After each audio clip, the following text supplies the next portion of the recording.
मैं आप सभी का आभार व्यक्त करता हूं। आप लोगों ने मुझे इस कार्यक्रम में 2 शब्द कहने का अवसर दिया, इसलिए मैं आपका आभारी भी हूं। जिस महान क्रांतिकारी, सामाजिक क्रांतिकारी, जिन्होंने मनुष्य को, मानव के साथ मानवता का व्यवहार करना सिखाया, उसकी जयंती के इस अवसर पर उनके जीवन दर्शन से हमको क्या सीखना चाहिए, इस बात पर मैं आपके सामने बात रखूंगा। बाबा साहब, यहाँ बच्चे भी हैं, हमारे महिलाएं भी हैं, और ज्यादातर जितने भी यहाँ शिक्षक हैं उन्होंने बच्चों को पढ़ाया है। एक बात बाबा साहब की अपने ध्यान में रखने की है।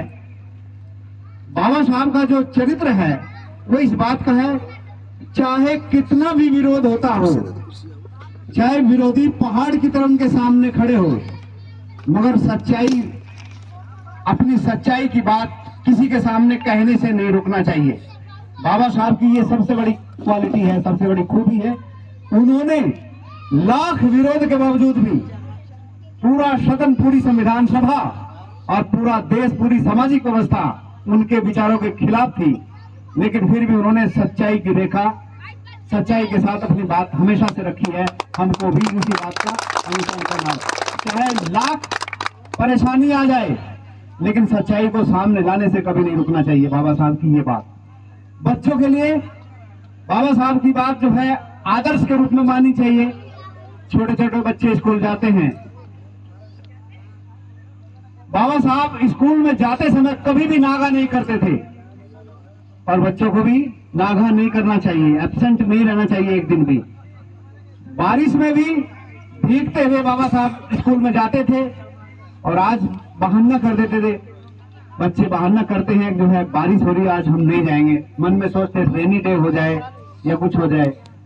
और बच्चों के माता पिता को भी ये बात सीखने की जरूरत है कि चाहे कितनी भी परेशानी हो, स्कूल जाना बच्चों को बंद नहीं करना चाहिए। बाबा साहब की 2 बातें हमें हमेशा अपने बच्चों को सिखाना चाहिए, और सच्चाई के रास्ते पर चलने के लिए अपनी बात दमदारी के साथ कहने के लिए कभी नहीं उनको रोकना चाहिए, चाहे कुछ हो जाए।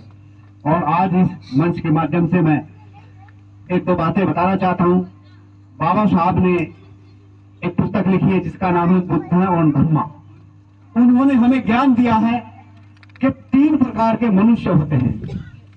ये अपने आप को जो है उनके जीवन दर्शन से अगर हमें प्रेरणा लेनी है, क्योंकि ज्यादा संवैधानिक बातें करने के बजाय जो आत्मसात करने वाली बातें हैं उन पर चर्चा किया जाए। 4 प्रकार के लोग बताए उन्होंने, 3 प्रकार के नहीं। एक प्रकार के वो लोग होते हैं जो केवल अपने ही भले के लिए काम करते हैं। बुद्ध एंड धम्मा में उन्होंने आदर्श समाज की व्यवस्था बताई है। ऐसे लोग होते हैं जो केवल अपना ही भला करते हैं, और दूसरी श्रेणी के वो लोग होते हैं जो केवल दूसरों का ही भला करते हैं, और तीसरी श्रेणी के वो लोग होते हैं जो न तो अपना ही भला करते, न किसी दूसरे का ही भला करते। और चौथी श्रेणी के वो लोग होते हैं जो अपना भी भला करते हैं और समाज का भी भला करते हैं, दूसरे का भला करते हैं।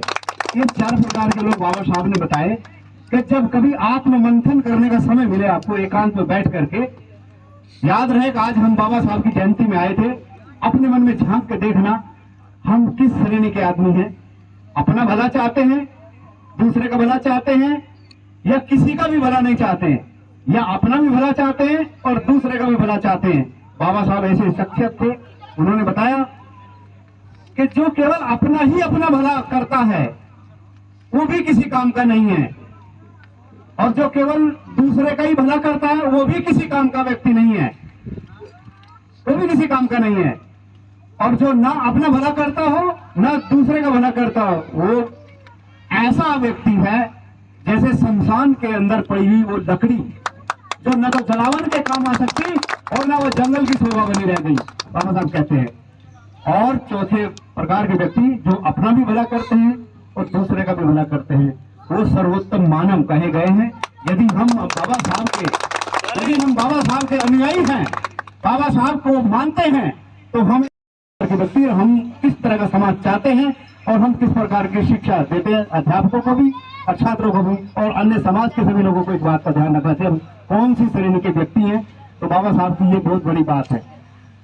और दूसरी बात बाबा साहब क्या कहते हैं कि हमेशा हमेशा इस बात का ध्यान रखना चाहिए, संसार में दो तरह के लोग और बताए, एक तो वो लोग हैं जो इस धरती पर रहते हैं और ऐसे शिक्षक भी हैं, ऐसे गुरु भी कहे जाते हैं अपने आप को, इस धरती पर रहते हैं और ईश्वर से मिलने के लिए ध्यान लगवाते हैं, भगवान से मिलने के लिए रास्ता भी बताते हैं और ध्यान लगवाते हैं, मगर मनुष्य से घृणा करते हैं। उन्होंने कहा ऐसे लोगों से हमेशा सावधान रहना जो मानव को ईश्वर से जोड़ते हैं मगर मनुष्य को मनुष्य से नहीं जोड़ते हैं। क्या बात। तो उन्होंने कहा हमारा ये जो रास्ता है, जो धर्म का मार्ग है, बाबा साहब ने जो 1956 में ग्रहण किया था, वो ये रास्ता था कि हमेशा उस बात का ध्यान रखना चाहिए मानव के साथ मानवता का व्यवहार सच्चा धर्म है। हमको किसी इसी बात का अनुसरण नहीं करना जो मानव को मानव से जो लड़ाता हो और ईश्वर के साथ हमें जोड़ करके रखता हो। उन्होंने बताया ईश्वर के साथ जोड़ के हम क्या करेंगे जब हमारे साथ नीचपन का अछूतपन का व्यवहार होता है। हमें जरूरत नहीं है, हमें तो मानव को मानव के साथ जोड़ करके मानवता का व्यवहार करना सिखाना चाहिए। ये बाबा साहब का ये बात थी। एक बात बाबा साहब ने और बताई कि हमारी गरीबी और हमारी जो है अछूतपन का, हमारे शोषण का जो मार्ग है, केवल एक ही मार्ग है, हमारी अज्ञानता। और अज्ञानता दूर करने के लिए बाबा साहब ने कहा हमें शिक्षित होना पड़ेगा। और शिक्षा का मतलब उन्होंने बताया साक्षर नहीं, शिक्षा का मतलब साक्षर नहीं, शिक्षा का मतलब बताया जो हमारे अंतर मन को विकसित करता हो। अंतर मन को विकसित करने का मतलब यह है कि सच और झूठ में अंतर करता हो, अपने दोस्त और दुश्मन की पहचान करता हो।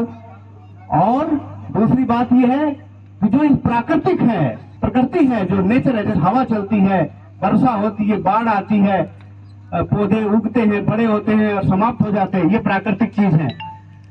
पति पत्नी के संयोग से पुत्र होता है, मनुष्यों के सिर से, पेट से, जगह से कुछ नहीं पैदा होता। जो बताए कि कोई ब्रह्मा के मुंह से पैदा हुआ, पेट से जो है भुजाओं से क्षत्रिय पैदा हुआ और जंघाओं से वैश्य पैदा हुआ, पैरों से शूद्र पैदा हुआ। ऐसी शिक्षा हमको नहीं करनी। हमें शिक्षा में भेद करना है इसका जो हमारे अंतर मन को विकसित करती हो और हमें ये बताती हो कि हमारा दोस्त कौन है और हमारा दुश्मन कौन है। वही सच्ची शिक्षा, और वो शिक्षा हमें नेतृत्व की ओर ले जाती है। और नेतृत्व माने जो हमारा लीडर है, लीडरशिप हमारे अंदर विकसित करती है। और उन्होंने बताया कि जो अधिकांश लोग मानते हैं कि हमारी जो गरीबी है, हमारा जो शोषण है, ये हमारा पूर्व जन्मों के कर्मों का फल है। बाबा साहब ने कहा बिल्कुल त्याग हो इस बात को। हमारी ये जो गरीबी है, ये हमारी गरीबी पिछले जन्मों के कर्मों के कारण नहीं है। और बहुत सारे पाखंडी बताते हैं आप लोगों ने पिछले जन्म में बुरे कर्म किए होंगे, इसलिए तुम्हें नीच और अछूत घर में जन्म लिया है। तो बाबा साहब कहते हैं वही पुस्तक में कि इस बात को बिल्कुल भूल जाओ। कोई ऐसा संसार में ऐसा व्यक्ति नहीं है। ये जो अमीरी है और गरीबी है, ये सब मानव निर्मित है, मनुष्य की बनाई है। ऐसा कोई लेखाकार नहीं है जो बैठ करके आपके कर्मों का लेखा दिख रहा हो। ये सब पाखंडियों ने आपको गुलाम बनाए रखने के लिए इस तरह की व्यवस्था बनाई है। उन्होंने कहा कि हम क्यों नहीं इस बात को सुधर सकते जब हम ये मानते रहेंगे कि ये हम तो गरीब इसलिए है, तो हम पिछले जन्मों के कर्मों के कारण, यानी पिछले जन्मों में हमने बुरे कर्म किए हुए इसलिए हम गरीब हैं। बाबा साहब कहते हैं कि नहीं, वो कहते हैं ये इतना बड़ा घातक परिणाम है कि मनुष्य चाह करके भी जो है नहीं सुधर सकता है। इसलिए नहीं सुधर सकता, वो अपने आप को ही दोषी मानता रहेगा कि भाई मैं पिछले जन्मों में बुरे कर्म किए होंगे इसलिए मैं यहाँ गरीबी में अछूतपन में पैदा हुआ। बाबा साहब कहे नहीं, ये चालाकी धूर्तों ने, पाखंडियों ने, मनुवादियों ने ऐसे पाखंडी व्यवस्था बनाई है जिसमें मनुष्य ये महसूस करता रहे कि मेरे ये जो गरीबी है, अछूतपन है, पिछले जन्मों के कर्मों के कारण है। आप उसे त्याग दो। ये मनुष्य की बनाई हुई राज व्यवस्था से निर्मित है जो आज भी चल रहा है इसी काम के लिए।